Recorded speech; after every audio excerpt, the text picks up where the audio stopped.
Madam Jessie, Yes? parang gumaganda tayo ngayon ah. Kung mangungutang ka, huwag mo na akong bulahin pa. Diretsuhin mo ko. Huwag nang paligoy-lugoy pa. Ay, yun na nga po. Nagpunta ko dito kasi manghihiram sana ako sa inyo. Kailangan ko lang. Saan mo ba gagamitin at magkano? Eh, ano ba yung sa inyo? 5-6 yun, di ba? Nagpapa 5-6 pa rin pala kayo kahit bawal? Mangungutang ka ba o makikiisyoso ka lang? Ay, hindi po. Pasensya na po. Ako'y manghihiram kasi kailangan ko lang ng pandaw ng kotse ng anak ko. Mangungutang ka pag daw ng kotse ng anak mo? Sigurado ka ba? Oo, huwag ka mag-alala. Ako naman ay good payer. O, magkano bang utangin mo? At sinasabi ko sa'yo, siguraduhin mong magbabayad ka. Opo, pangako yan, Madam Jessie, na good payer ako. Hindi ako mapapahiya sa inyo.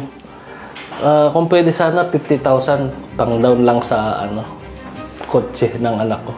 Okay. Basta sinasabi ko sa'yo Teka lang pala. O, pumirma ka muna dito para sigurado na magbabayad ka. At huwag mong tatangkaing hindi magbayad. Kita mo ba to? Kailangan pa talagang pumirma, madam? Oo, syempre, para sigurado.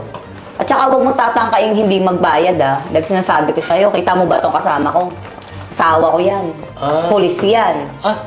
Police po si sir? Oo. Good payer ka? Sir, good payer naman ako. Magandang gabi. Mabuti. Sige, pipirmahan ko na. Ops. Saan ka pupunta? Jeffrey? Pasang ka pa?